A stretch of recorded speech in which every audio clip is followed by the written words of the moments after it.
Chauhan house के बाहर police की सायरन, आंखों में प्रतिशोध की आग और साथ में वो चेहरा जिसे देखकर करिश्मा सिंह शेखावत के पैरों तले जमीन खिसक जाएगी। जी हां, प्रभात वापस आ चुका है। जिस प्रभात को करिश्मा ने मरा हुआ समझकर जंजीरों में जकड़ रखा था, आज वही प्रभात अपनी पत्नी चंद्रिका के अपमान का बदला लेने के लिए साक्षात काल बनकर खड़ा है। क्या करिश्मा को अपने किए की माफी मिलेगी या फिर इस बार जेल की सलाखें ही उसका आखिरी ठिकाना होंगी? आज की इस विशेष अपडेट में हम पर्दा उठाएंगे उस मास्टर प्लान से जिसने करिश्मा के साम्राज्य को ताश के पत्तों की तरह ढहा दिया। वसुधा का वो आखिरी वार और प्रभात का वो रौद्र रूप, आज सब कुछ दिखेगा इसी वीडियो में।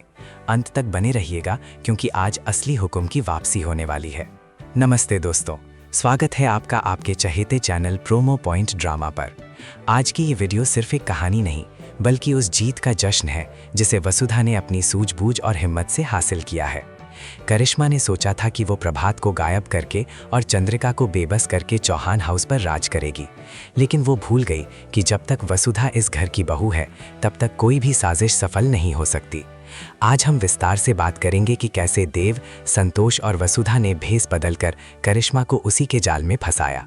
चलिए शुरू करते हैं इस रोंगटे खड़े कर देने वाली कहानी का सफर। कहानी के इस पहले हिस्से में हम देखते हैं कि कैसे वसुधा, देव और संतोष ने मिलकर एक ऐसा प्लान बनाया जिसे करिश्मा सपने में भी नहीं सोच सकती थी। प्रभात कहाँ है ये सिर्फ करिश्मा जानती थी, लेकिन उस तक पहुंचने के लिए इन तीनों ने अपनी पहचान छुपा ली। मंदिर का वो दृश्य याद कीजिए जहां ये तीनों बाबा और पुजारी के भेस में मौजूद थे। करिश्मा को लगा कि वो अपनी जीत का आशीर्वाद लेने आई है, लेकिन उसे नहीं पता था कि उसके आसपास खड़े वो पुजारी और बाबा असल में उसकी मौत का वारंट तैयार कर रहे थे। वसुधा ने जिस तरह से करिश्मा को फॉलो किया और उसके गुंडों की नज़रों से बचते हुए प्रभात के ठिकाने तक पहुंची, वो किसी फिल्म के सीन से कम नहीं था। प्रभात जो अब तक छुपते छुपाते अपनी जान बचा रहा था और करिश्मा के टॉर्चर को सह रहा था, उसे जब अपनी बहू और बेटे की आवाज़ सुनाई दी तो उसकी आंखों में उम्मीद के आंसू आ गए। वसुधा ने सबसे पहले प्रभात के पैर छुए और प्रभात ने उसे आशीर्वाद देते हुए कहा, मैं खुशनसीब हूँ कि मेरी बहू तुम हो। ये लम्हा हर दर्शक की आंखों में आंसू ला देने वाला था। वसुधा ने साबित कर दिया कि वो सिर्फ इस घर की बहू नहीं बल्कि इस परिवार की सबसे बड़ी रक्षक है। अब बात करते हैं उस पल की जिसने चौहान हाउस की फिजा बदल दी। करिश्मा घर में अपनी हुकूमत झाड़ रही थी। उसे लग रहा था कि अब उसे रोकने वाला कोई नहीं है, लेकिन तभी गेट पर पुलिस की गाड़ियां रुकती हैं। करिश्मा बाहर आती है। उसके चेहरे पर अभी भी घमंड है। उसे लग रहा है कि वसुधा शायद किसी छोटी मोटी बात के लिए पुलिस लाई है, लेकिन उसका ये घमंड मिट्टी में तब मिल जाता है जब पुलिस की गाड़ी के पीछे से वसुधा निकलती है और उसके ठीक पीछे प्रभात यानी हुकुम खड़े होते हैं। प्रभात को जिंदा और सही सलामत देखकर करिश्मा के चेहरे का रंग सफेद पड़ जाता है।